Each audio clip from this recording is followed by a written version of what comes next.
Hello. This is a very impromptu live stream, but the cat's away and the mouse will play. So my son is studying. It's Sunday. He's at a Riddle student, sophomore, studying very hard in engineering school. And my wife is out going to watch the Big Fat Greek Wedding #3 movie with her sister. Obviously not my cup of tea, but so that's good. And let's see. So I just thought I'd do an impromptu live stream just to say hello, kind of keep the thing going. Hey, Jeff, how are you? Good to see you. So I wanted to, the reasons because I'm just fiddling, I'm doing my computer things and looking at all my sites that I like to look at. And I came across something that was just great that I thought I'd share with you. And that's the only purpose because I was like, who am I going to talk to this about? And I'm like, how about all my internet friends? So this is for you and just a little impromptu 4 o'clock, unusual time, unusual day, unusual thing, impromptu, no warnings, just for you guys, just a little bonus information. So we got Jeff, Colorado Mountain Girl, Ghostry, Amana, like a Just Joy, Stupid Paintings by Dave. I also saw nobody else was streaming. And so I thought I would live stream because, nobody else is out there. And I kind of don't like stepping on other people's streams. And I know there's a lot of options and stuff. So, but I want to show you this. This is really cool. So bring it up here real quick. And then we'll go through it. It's called the Cognitive Bias Cheat Sheet. And this is just fascinating. I came across this, a fellow, let me see here. His fellow's name is Justin Wright, who I've never heard of before, but somebody reposted this thing. And I think it's really cool. Lily, good to see you. Yeah, impromptu. So let me show you this. And of course, I always put the good stuff or the stuff right front. This is really cool. Can you see this? Say, let's just go through this one by one. That's really all I wanted to do and just talk about this because this is very important. And I've talked a lot about how humans are excellent deceivers. And deception is a thing. And the problem is we even deceive ourselves. And that's a very difficult concept to understand, but let's take a look at this. Okay, so all right, can we see that? That's pretty good. So the first is anchoring bias. What is anchoring bias? Okay, you rely heavily on the first piece of information you receive. So first seeing an expensive watch makes others seem cheaper. So that's very good. Car dealers really rely on this. And if you're the first one in the door for then you compare every other car to that car that you drive there at the first dealership. And so this is an interesting one. Or you gain some information the first time. A lot of times this is what schools have going for them with the whole left-wing propaganda thing, is that they expose you to their version of history, and then you measure against that. So that's what anchoring bias is. Yeah, this is a very good, and this is a good check. And I'll tell you, when I read through these, I can perceive every one of these things in myself. I am pretty aware of it, but I think it's within us all. So we need to look into ourselves more than, you can call out other people for it, but let's learn about our own biases and use this cheat sheet. This is really cool. All right, so the next one is authority bias. You trust opinion from perceived authorities more. So believing a product is good because a celebrity endorses it. This one is not something that I really don't. I'm not. I wouldn't say I'm impervious to it, but I'm very skeptical of authority. And we've talked about my personality traits of being ridiculously disagreeable. And one of those things that comes out is that I am very skeptical of authority. And we've seen the collapse of authority in our civilization, in our country. The whole let's just say for YouTube purposes, some recent events that you can't talk about. A lot of people have fallen for authority bias, and they don't even question what they're doing. They just look they look for the next authority. And this appeal to authority is a big problem in society. I've never had this problem. That's not one of my top biases. I don't think. No, in fact, I know myself well enough to know but that is something that people do fall for. Availability heuristic. This is an interesting one. You judge things based on information readily available or easily recalled. Seeing a type of car that is unreliable due to a friend's issues with it. So we draw macro conclusions from micro information. And this also, I will say, availability heuristic is one of the reasons that the left control of the mainstream media and the institutions of government and the institutions of the academia is so problematic because of the availability heuristic. Because when every channel you flip to kind of gives you the same comfortable narrative, and therefore it feeds into this thing that the readily available information is how I judge and I anchor myself. And now I know what I need to know. I know what the news is, and I don't go any further. And there you go. Oh, and JC Dora, Do Re Mi. Oh, JC Do Re Mi. Everybody's happy and healthy. Thank you, Cowpoke. So that's an interesting availability heuristic. That's an interesting one, and I think that's a big problem in our society right now. Bandwagon effect. Here's another one that my high disagreeableness helps prevent, but tend to follow popular opinions or trends, and these things kind of go and notice how these human biases play into the whole narrative culture that we have created, and it's almost like our weaknesses are defining our culture right now. So what's an example? Buying a certain phone because you see other people using it. So a bandwagon effect can have some advantages when you're talking about setting standards. Like, is it a bandwagon that we all use the metric system? Or is it a bandwagon effect that everybody uses 93 octane or 87 octane fuel? Well, no, there's efficiencies in the marketplace due to people following certain standards. But a bandwagon effect is when you attach yourself to the whatever cause du jour is, and then you follow that along because we're just going to get on the bandwagon. It's like we got to defeat, I remember Greenpeace and the big whales, like the hunting of the whales thing in the 70s. That was a big thing. Well, what happened to that? I mean, I don't hear much about hunting whales or about clubbing baby seals anymore, but I don't know. I mean, I'm just saying that. And then it just kind of goes, it's a faddish type thing. So that's bandwagon effect. Confirmation bias. Now, these next ones, everybody kind of is familiar with, but are also very powerful. You favor information that conforms to your existing beliefs. And this one, I will say, this one I am vulnerable to. I try to lean against that. If you've read death penalty debates, part of that activity or part of that exercise of writing was to battle my own confirmation bias.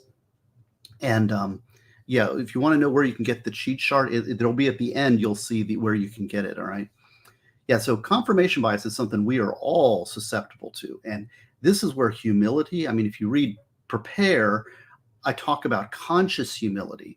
I tend to be, my natural inclination is to be arrogant. And I really have to choose to be humble because, there's that song, it's good Lord, it's hard to be humble when you're perfect in every way, right? But arrogance is a flaw, a big flaw. And confirmation bias can feed that flaw. So you have to choose to be humble, and it's a conscious decision. It's not a character trait that you're born with, or it's not part of your personality. Humility is a conscious choice where you choose, say, okay, here's what I think, and here's all my confirmation bias, and here's where I'm going to plant my flag, and here's what I think is right, and here's what I think is wrong, and here's what I think is the truth. So you do all of that. So you plant your flag, but then consciously remember that you could be wrong, no matter how certain. In fact, I would say my biggest mistakes in life are when I've been absolutely certain about something. So I always try to, and thank you, Cowpoke. I appreciate you. I don't come across as arrogant, but it's a conscious choice. I perceive that character element within myself, and I've come up with a conscious solution to that problem. That's right.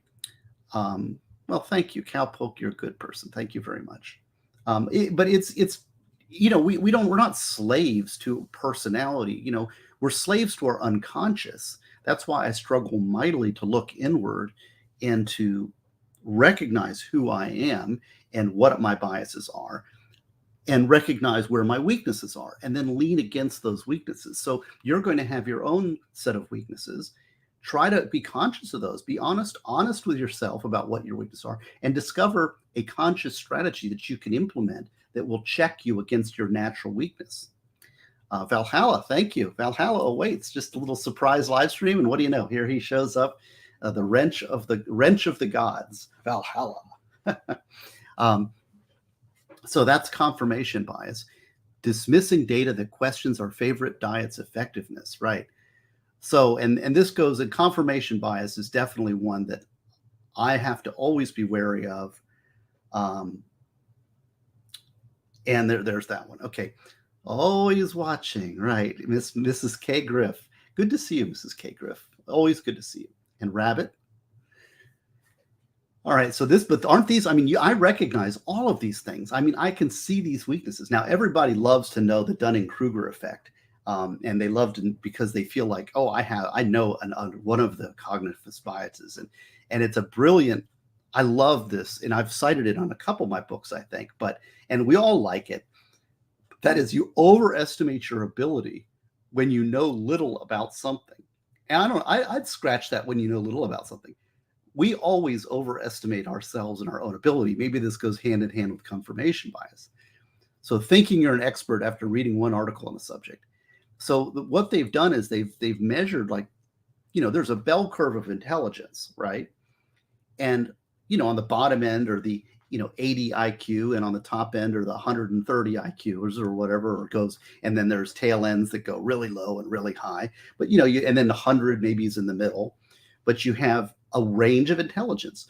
Well, how do you know how intelligent you actually are?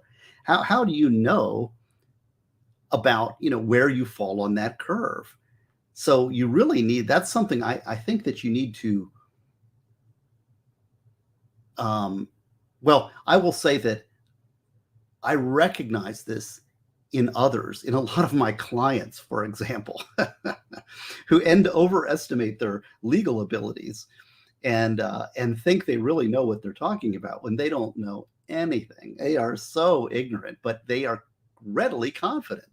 And that's one of the articles I wrote about the cost or the chances on appeals, because they think, oh, I'll just appeal it. Where did they get that information? They heard of somebody somewhere who appealed something and won, right? So that's ridiculous. And so I did the article that said 0.6% at most. So 6 out of 1,000 at most will have a successful appeal, which kind of counters that, so that statistic. Now, I will say also that I know where I lay on the bell curve of intelligence based on testing and stuff like that. But I will say that there's always people smarter than you. And that's, again, another thing about conscious humility. I think I'm very good at a lot of things, but what am I great at? I don't know. I mean, I don't know. And let's assume I was the top dog ever on one thing. So what? That means I can't be wrong. That goes back into arrogance and confirmation bias. So what does that matter? I don't know. We're just talking. I thought this was a great cheat sheet. So let's keep talking. But let's see. And the Broken Baker's here. Broken Baker, reach out sometime. Let's talk. From Daryl Brooks School of Law and stuff. Where do I get my legal information? Exactly. Broken Baker has his own channel, and so does Nicholas Star Watch. Yes, these are my friends from across the pond. They have their own channels. Broken Baker has a channel. He's from Denmark, right?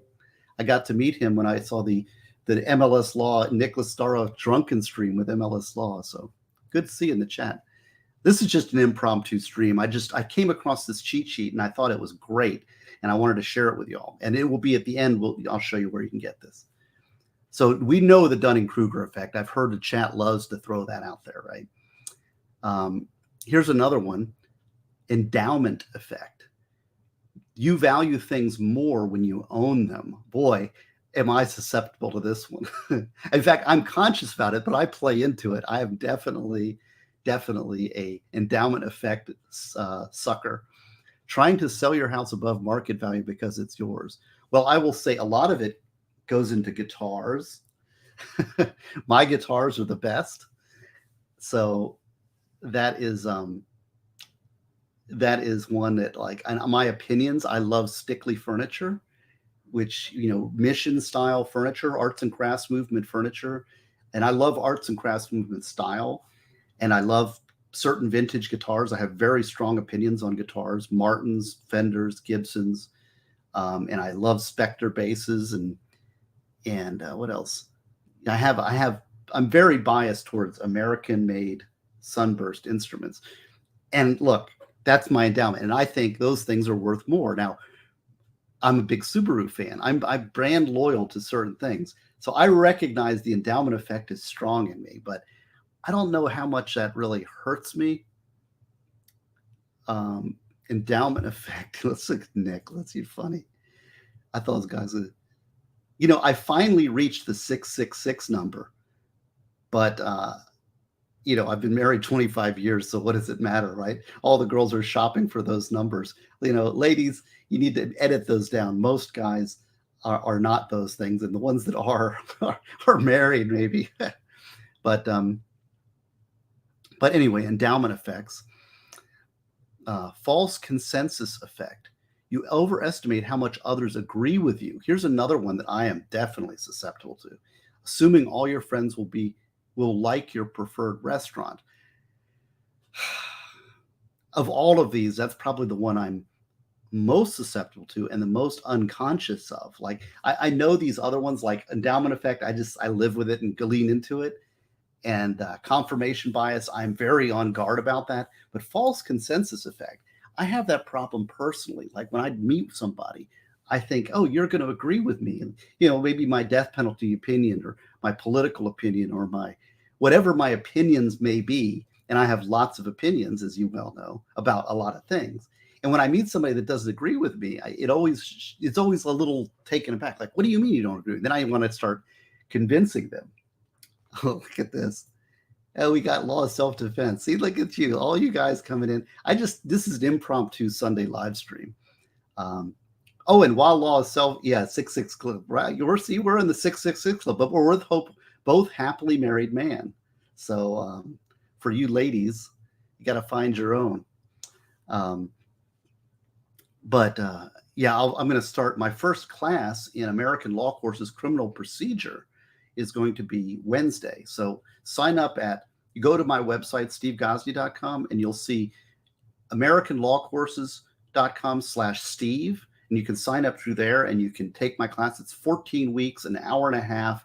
We will have personal interaction, lots of in-depth, deep dive into criminal law, criminal procedure. So I very much look forward to teaching that. And that's with Andrew's class. And my buddy's motorcycle broke this weekend, so I'm unexpectedly home a day earlier than expected. Now, I think you're going out to see Nick out in Nashville, right? So, so we've got that. False consensus effect, definitely vulnerable to that. Halo effect. You judge a person's character from an overall positive impression, thinking a candidate will do a job well because they're attractive. I've got a funny story on that. I don't know if I have this problem. Maybe I do, but I had this is a story. I don't know if I've told this story before. This is a Gosney story. This is all these things were inspiring all kinds of stories. So that's why I thought I'd do this quick live stream. Wife's not here. The son is studying. I'm all alone, fiddling my thumbs. And I said, I'll just go on and share this with y'all because it's really cool. Isn't this a great chart? So, the halo effect. You judge a person's character from an overall and positive impression, thinking a candidate will do a job well because they're attractive. I will say that I have also mastered the ability. Well, I should say I have a conscious ability to checkmate female beauty effect on me. Now, this has come in later in life, but beautiful females that we're attracted to lower our intelligence by 10 points. Do you know that? Us men. So when men look at a pretty woman, it's been scientifically calculated, your IQ goes down by 10 points. Now, and so the stupidity level is in women. If you see a guy getting really stupid around you, that means he's attracted to you. Women kind of, women have run circles around us on this department. But I learned this after college. I learned some techniques for how to protect myself against, and part of it is becoming conscious of it. Okay, so you're a beautiful woman. I'm attracted to you. I recognize that. I'm bringing it at the conscious level, and I'm saying you're beautiful. I'm attracted to you. Okay, next question, right? So what? And it helps because then you can move the ball forward and you can deal with that person as a person and you get that out of the way. If you try to suppress it, I'm a married man, I'm a good Christian person, I shouldn't look, and all this stuff. If you've got all these baggages and you suppress it, you repress it within your own heart, then you are unconscious, and then it becomes an enslaving force. Okay, so for you men out there, to protect yourself against the beauty women effect. But here's the Gosney story. Yeah, right. Andrew knows. See, pretty privilege is a thing, and being immune to it is a superpower. No, but it's a conscious strategy. See, you got to know how to play your chess pieces. So, okay, Broken Baker, you got it. Okay, so horny bosses hire the worst coworkers in hopes they get a try. Okay, so relates to my story. Before I was a lawyer, okay, I had 7 years in the real world before I went to the ivory towers of lawyerdom. And my first job was as the Realtors Association. I did newsletters and desktop publishing for the local Realtors Association, ran the multiple listing service, did that sort of thing. And then I became a CEO, executive officer for the Volusia County Home Builders Association. So I ran the whole association, and it was run terribly. And that's a whole story that one of these days maybe I'll tell online. But it was when I came in, it was falling apart, close to bankruptcy. It was really in bad straits. And I can say in 3.5 years there, I turned it around. We paid off all of our debts. We reestablished our membership. We gained a lot of respect. We did so many great things when I was there. But one of the things is I had to fire everybody at that office. Well, I should say I fired one and the other one quit. So I had to hire new people, and I hired one person named Karen McCutcheon, who was a really great worker for me, and she was so great, helped me out. And then I always had this third position that I needed to help that I had trouble filling, and it was in newsletters because I knew how to do newsletters. That's where I came from. I won a national award for our Realtors Association newsletter, and I ended up winning a national award for our Builders Association newsletter, taking those concepts. But I had trouble. I didn't really want to do that as CEO. I wanted to focus on other things, and I had more important things to do than doing this newsletter. So I wanted to hire some new person. So I put out ads, and we, bring people in. So I'm hiring for this third position. And if you know Daytona Beach, we have Hawaiian Tropic. Okay, Ron Rice founded Hawaiian Tropic. He was he taught at my high school. Ron Rice, the founder of Hawaiian Tropic, owner of Hawaiian Tropic, was one of my high school chemistry teachers. Not mine. He was a few years before me, but he mixed up the suntan lotion in big buckets and would sell it on the pool decks in Daytona. That's how Hawaiian Tropic got started, right here in Daytona Beach, Florida. And of course, if you remember the Hawaiian Tropic beauty contests, they used to have the most beautiful women on earth. I mean, really, it was all beauty, nothing else. It was just like, if you just want pure feminine beauty, hotness, Hawaiian Tropic Beauty Contest. All right. So they didn't care about talent. They didn't care about answering questions. They didn't care about anything else. Right. So these girls were stunning. And he actually had a lawsuit back in the day about the honeybees versus the worker bees. So he'd have women working for him that were worker bees, and then the pretty girls that he'd hire just to be around him that were the honeybees. And this came out in a civil lawsuit back in the day. All right. So this is all background for being in Daytona and looking to hire for this third person. So this girl comes in, and she is obviously a honeybee from Hawaiian Tropic. She was blonde. She was this surfer girl, and just absolutely top 10, top 0.1% of women, beautiful out the window, right? And she came in, beautiful blonde hair, beautiful blue eyes, figure, everything perfect, right? But I've only got 2 employees. I need somebody to work, right? And I was like, okay, that's great. And again, conscious at that point, I'd learned this trick. I'm like, all right, yes, you're beautiful. So what, right? I need somebody to get some work done. I can't have a honeybee in my office of 2 people and me, right? It's 3 people. We got to have somebody carrying the load. You got to work. So I laid this out for her, right? The honeybee comes in and she's like, oh no, I want to work. I'm sick of being seen as a pretty face and I want to learn how to work. And so I'm like, okay, great. That's great. I have nothing against, I don't want to hold it against her that she's beautiful, right? So if she can work, great. And she, no, I really want to learn it. I said, I'll teach you. I will teach you how to do newsletters. I had won a national award at the Builders, and I'll teach you how to do it. I'll teach you what I'm doing. You'll become an expert on desktop publishing, editing. I will train, no problems, right? She's like, oh, that's what I want. I want a mentor. I want somebody. She was saying all the right subjects. And so I'm like, okay. And I remember then there was a bunch of people that were coming through that day, and most of them weren't very good, but this girl, she was very enthusiastic, and I want somebody that wants to work with me, right? So she comes. So I said, I was talking with another fellow, Kevin Kasilniak, who's passed away. He was a really nice guy, nice kid. He was kind of our handyman helper guy for my family, and he helped out a lot. And he had this funny sense of humor. And we were sitting around considering, like, well, who should we hire? So I had my Karen and Kevin and me. We're sitting around and thinking about the candidates, and I'm like, well, I don't know. What do you think about this one and this skill set? Because I want work done. I need help. And I remember Kevin looking at me and he smiles and he says, hire the bimbo. I just never forget that. It was funny at the time. Maybe it's not so funny here. But I ended up hiring her because I'm like, she seemed like she wanted the job. She wanted to learn. She was young and she had some brains and she was willing to take the job. So I'm all about that.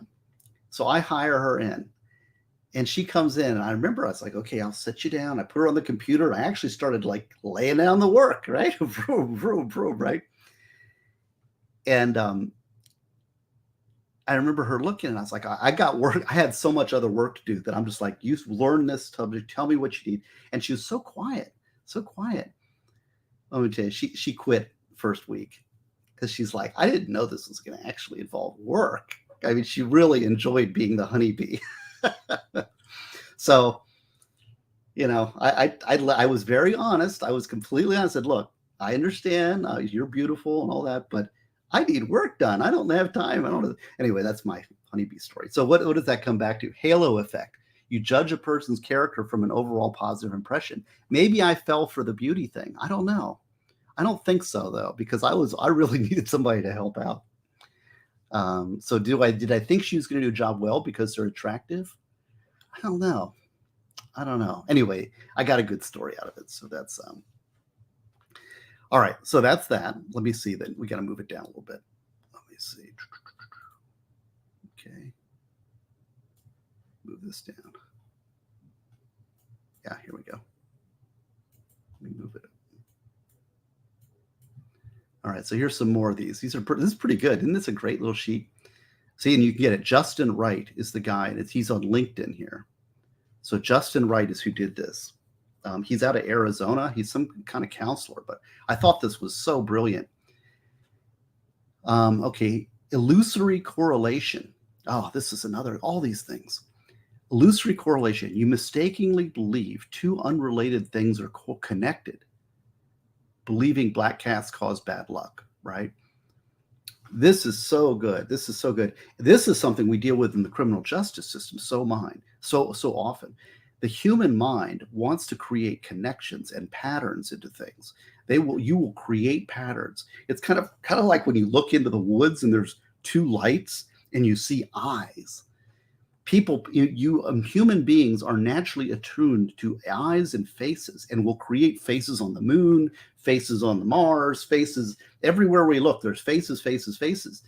And that's a human projection onto just, random formations. But what we're doing was projecting patterns that are deeply attuned within our brains into the nature around us, because we're very much attuned to the human face, human gaze, the eyes, faces, predators, that sort of thing.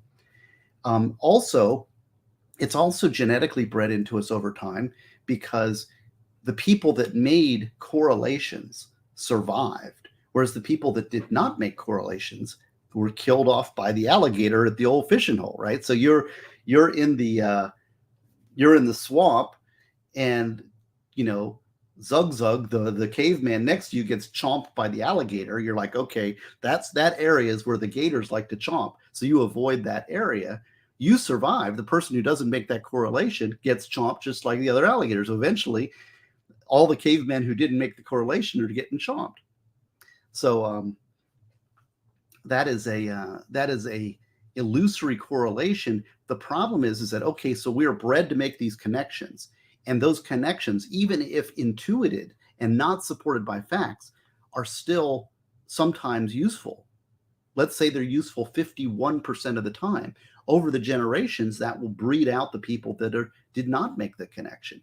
But the problem is that we will impose connections onto unrelated things that occur around us when they are not actually there. For another example, I'll tell you, I had one of my office mates witnessed a murder.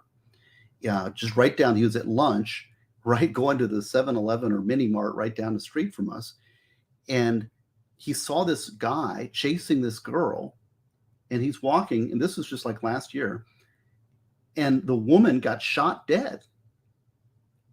And then he's like, that guy shot this woman dead. She's screaming and running from him, and she's chasing her, and she gets shot. And now he's very on top of these cognitive bias, where we always talk about these things because we deal with it in a criminal setting all the time, about people making connections. And the cops show up, and he's like, and he says, that's the guy right there. And they're not even arresting him. He's like, what are you doing? That's the guy that shot him. Well, unbeknownst to him, the actual shooter was this girl's boyfriend, who she had called because she was being chased by the ex-boyfriend.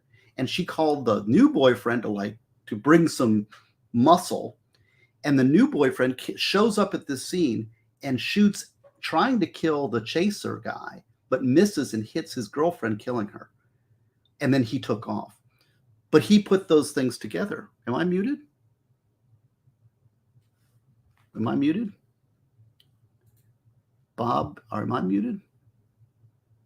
I don't think so. Tell me in chat. I don't think I'm muted.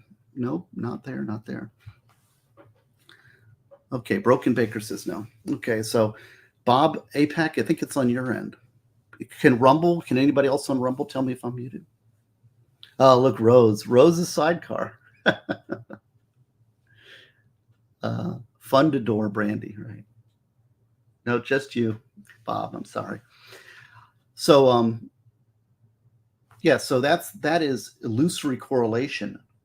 You see this all the time because again, here's another example in a criminal situation.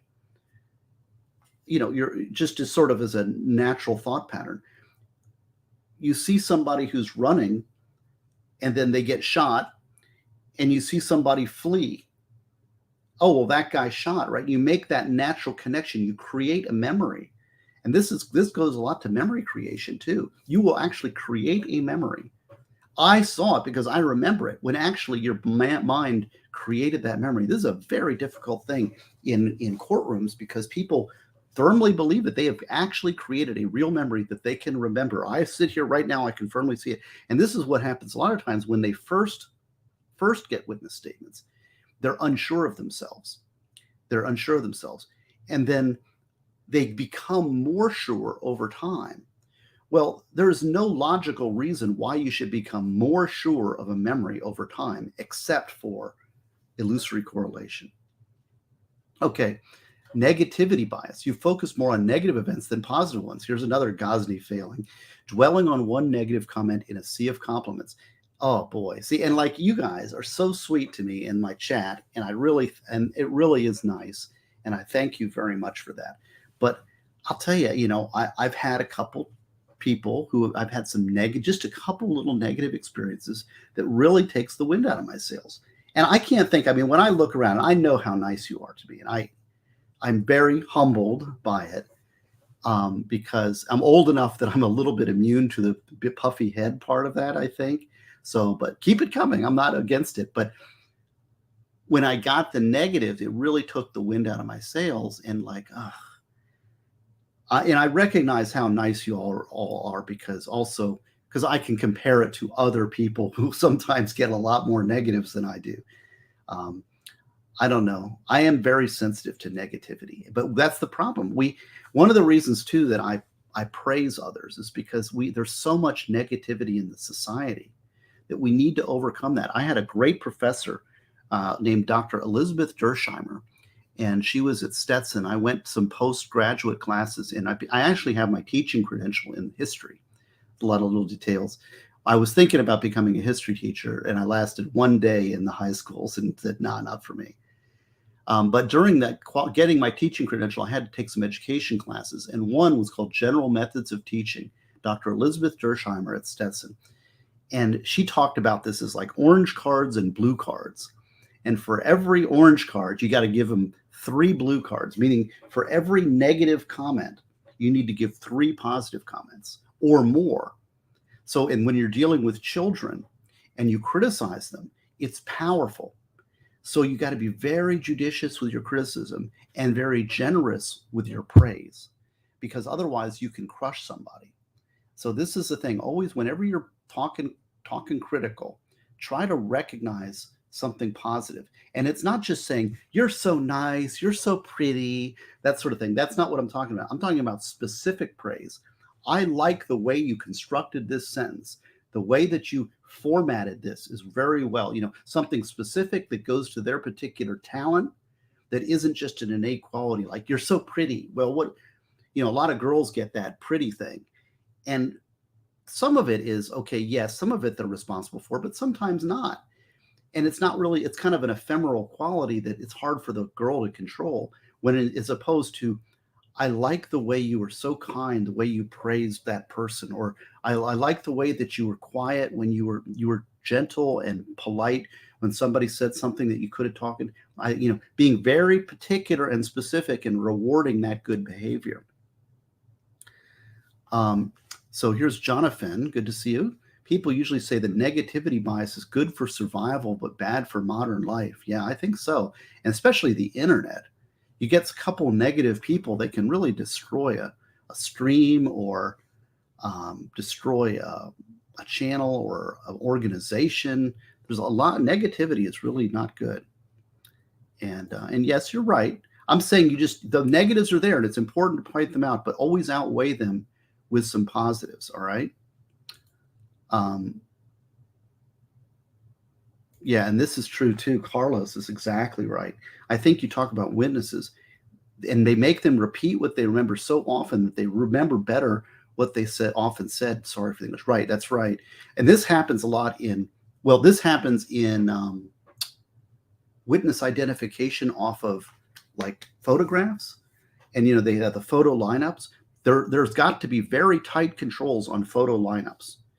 And a lot of cops don't follow that. They really need to do it right, because it's very easy. Misidentification can come from photo lineups, by suggestive photo lineups, but also by cognitive bias. So what will happen is somebody will be looking through a bunch of sheets, and then they'll show that same sheet again in a context of a photo lineup, and the person will remember the face from the sheet that they had earlier seen. And then they put a face, and they put that face onto their memory and say, "That's the guy. I know it. I remember it." And when in fact, they're just remembering the face from the prior sheet that they'd seen. So this is a very dangerous thing in criminal justice. All right. Yes, I'll keep the chat positive. Ghostly. It's good, funny.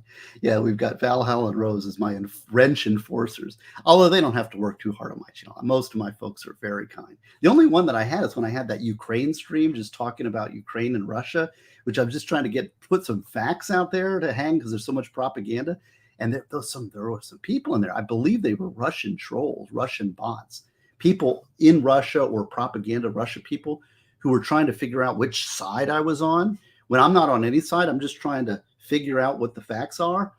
And once they heard that I was putting forward some facts that were against them, all of a sudden they started being anti-Semitic and saying, "I'm cutting off your stream because you support you support Nazis and stuff," and all this craziness. One of the few people I've actually blocked. That was crazy. I don't know if anybody remembers that stream, but that was crazy. Okay, so Negativity bias, right? I definitely have that. And I tend to, I mean, I'm a sensitive guy. It doesn't sound like it, but I am. So I love your positive praise and please keep it coming. All right. Outcome bias. You judge a decision by its outcome, not the decision-making process. Oh my God. Calling a bad investment smart because it unexpectedly paid off. Well, and I'll tell you the one that this one brings to mind is, well, let's just say certain courts that I'm familiar with who like to have particular outcomes and do not base it in law. They start with a conclusion and then they write their opinions to justify their conclusions. I think sometimes it's conscious, and that's a dishonesty that I think is very bad. If it's unconscious, then it is an outcome bias. I have a story behind this one also. See, there's a story behind each one of these. This is why I've had to share this with you. And that is outcome bias. So it was Clarence Thomas. So I think you know that I've met Clarence Thomas a few times, and he's really an interesting fellow. And I know his son and I were friends in law school, and his son is a great kid. And oops, my wife's home. So, but he said something. Another thing that he said that I haven't really shared before to me, but you judge a decision by its outcome, not the decision-making process. What he would tell his clerks when they're writing an opinion is he would say, this is my bias. And he would tell his clerks, lean against me. You know, so that is brilliant. Excuse me, the wife just got home, so we'll get through this and it's done. That's a brilliant way to do it. And I think I try to do that too, like with death penalty debates. It's called steel manning your opponent. So am I really, okay, I understand I have a bias. Are you conscious of your bias? Are you constantly aware of where you tend to lean? I know where I stand, so I know where I lean. So then what I try to do is, okay, what's the best argument? What is the best argument against that? And steelman that argument and see if you really have a rational or you. Another thing about this is outcome bias. In law, the worst thing is when judges do that. They say, okay, this guy's guilty, therefore nothing else matters. Then they skew the law to support their predetermined conclusion. That is just not right. It's not fair. Process is everything. And predetermined outcomes based on existing biases are very bad.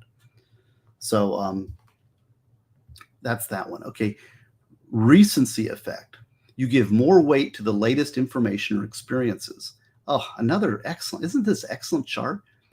Ordering the last item a server mentioned at a restaurant. Okay, well, that's maybe an unconscious bias. However, I would use a different example. You give more weight to the latest information experiences. I think we're all guilty of this. And that is, history begins when we are born. Anything that happened before that is ancient history. Only thing that matters is what happens now. And that's like looking back, and justice is definitely not blind. Pat, you haven't been listening to I hope you're not. Hope that's a sarcasm, because if you've been listening to me, you'll know that I have lots of problems with our criminal justice system. But so recency effect. So we have this idea that everything that happened to me is sort of like distant past, and what happens right now and in the world now is we're morally superior. This goes like, a lot of people, we judge history through modern moral standards. You don't have any clue what these people dealt with. And we're so much smarter now because we have cell phones. Really? I don't know that we've really progressed as human beings. We have more scientific knowledge. But as far as our ethical knowledge and our moral bases, I think we are regressing. Another is that, and I address this in Prepare, let's touch on it, recency effect. And that is that we are all born privileged. And what do I mean by that? Well, when we're born, okay, so a lot of people are born with guilt. And this kind of goes into the faith chapter. Guilt is sort of an innate human flaw. It's something that's within our heart. We are born with it. It's that idea of original sin. But original sin means that we are all guilty of something. And when somebody accuses you of something, you immediately take it back and you start looking through yourself and saying, gee, I feel guilty. I feel guilty about existence itself. Now, Christianity provides an outlet for that in that forgiveness and confession or reconciliation in our church, those are ways, mechanisms for dealing with guilt. But if you don't have that conscious mechanism or formalized mechanism for guilt attenuation, then you're back to, you have this guilt in your heart. All right, well, how does this play into recency effect? Because so many people in this world right now don't have that outlet for guilt. And they see the world as all the problems of the world confronting them. And they feel guilty for actually being a human and creating the problems that they perceive with no escape. Now, the problem is that we are all privileged because, like, when I was born, there was a city, there were roads, there was a civilization, there was law, there was books, there was all the stuff that I was born into this world that I didn't create at all. But yet I was born, and now I'm here. I'm benefiting from it, and I'll use this as an example too. In Florida, we have something called impact fees. So we love to pass on impact fees to people that are moving into the state because we're Florida. So if we have impact fees, we want to say, well, you've got to pay for the impact that you have on the schools or on the roads or and it makes a lot of sense. Yes, I want to pay my own way. That appeals to me as sort of a matter of fairness. The problem is that we have all been birthed into great privilege and a great system where we owe innumerable. We could never pay off the debt that we have inherited from our ancestors. So we feel guilty. No, accept it. But it's this recency effect is, I don't owe the past anything. No, be conscious. You owe your life and everything that you have to the humanity past going back millennia. Accept that. Accept that you will never be out of debt to our ancestors. And again, this is a conscious thing. Bring this to the conscious level. I don't know if this is quite making sense to you. Generational gratitude, that's a very good way of saying it. Just joy, excellent. Yes, I think that's a good way to look at it. Humility and gratitude, two more of my favorite themes. But looking generational gratitude, humility and gratitude when it comes to our past and to the people that have given us so much. And when we're making decisions, let's make it in a non-arrogant sort of way. All right, let's see what else we got here. Self-serving bias. You credit your successes to yourself and blame failures on others. So thinking that winning a game is skill, losing is the referee's fault. Thankfully, this is one I'm not quite as susceptible to. I don't think. Maybe it might even be the reverse for me, but it's understandable. So you win a game.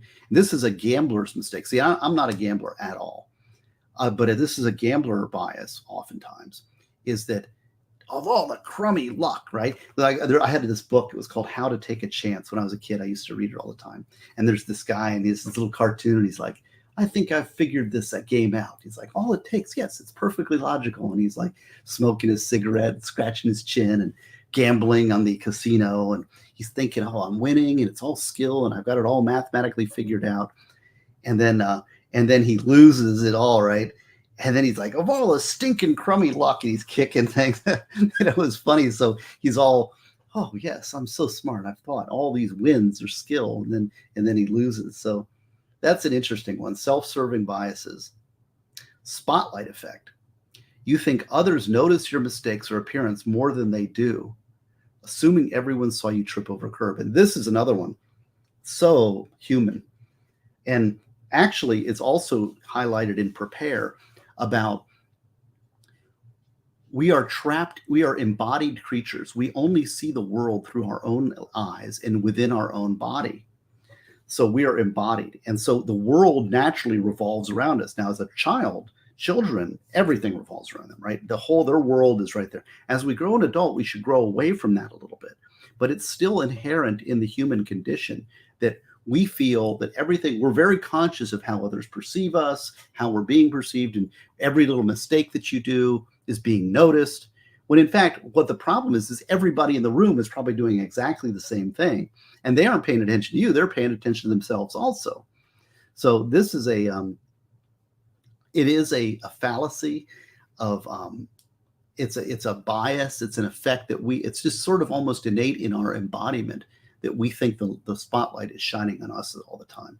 I will say that this is actually one of my skills as a lawyer, because in trial I have a very good stone face, and I think that I'm very hard to read. I know I'm very hard to read.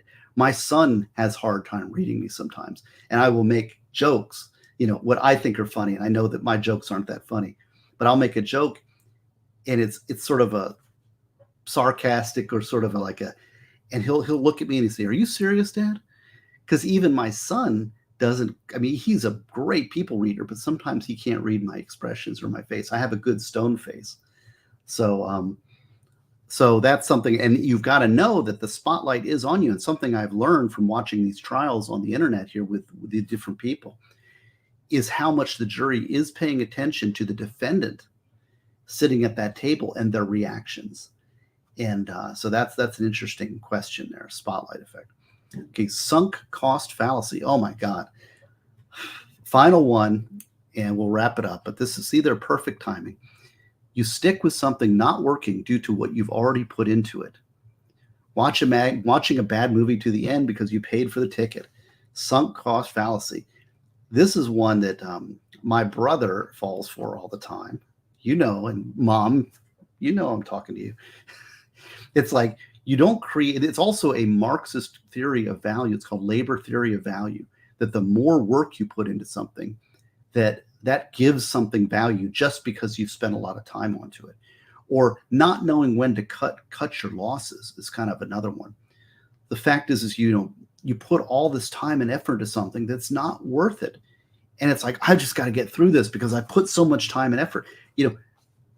Assessing whether your time is being spent efficiently and fairly at all times. And when you're sinking costs into something that is not worth your time, know when to cut that off and, take it. I'm not great at everything. There's specialization in the world for a reason. Oh yeah, sure, I could go and replace my engine rings, but okay, I'd have to buy a crane, and I'd have to read manual, and I have to learn how to take this, and I'd have to buy a bunch of tools, and I have to do all this stuff, right? But I could do it.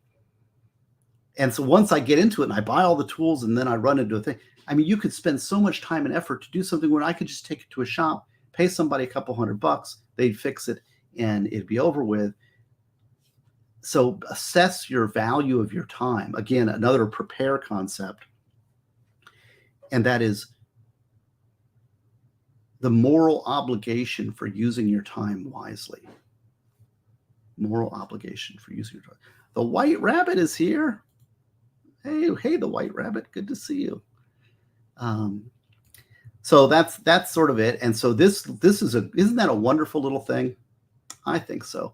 So, let me get it back. So you can get that from Justin Wright, and it's at linkedin.com/in/JWMBA. I just saw it posted over on LinkedIn. I thought it was great, and I wanted to share it with y'all. And that's perfect. See, we've just hit an hour of a little impromptu Sunday stream. Now, coming up, now that we've done that in the box, and I've got 4 more minutes, I wanted to tell you all I'll be on with Legal Mindset. That's Andrew Legal Mindset. And we're going to do a Florida Man stream on Thursday night at 8 p.m. So we're going to explain Florida Man to all you non-Floridians. So, really, Fred Red 50. YouTube randomly recommended me searching for ASMR girlfriend roleplay videos. What is ASMR? I don't know what that is. But I'm glad that it was randomly recommended. I'd love to be randomly recommended. So sign and subscribe. We got lots of good content here. You can go back. Rumble is my primary, and there's lots of stuff on Rumble. Goes way back. Interviews, discussions. Tell them if you're new here what you've got. What time?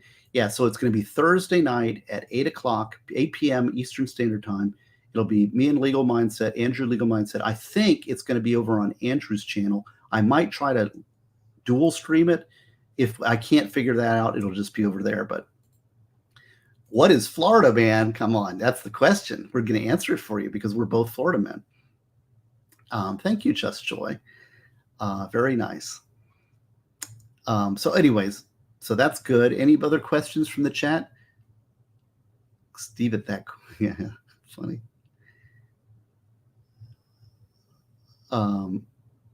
Love the innocence. Was that an innocent question? ASMR is disgusting girls doing disgusting noises on the mic. I don't know. What do I know? Well, that's not where you obviously got misdirected. You got sadly misled. Maybe this isn't the channel for you. All right. Well, good night. Have a pleasant tomorrow. I might have some additional stuff coming up. I have lots of plans in the future. I've got Chandler and I have some ideas of couples movies that we're going to do. Couples movies recommendations. Movie recommendations are like chick flicks that all people will like. Oh, White Rabbit. Thank you for becoming a new member. And okay, very good. God bless. Have a good night.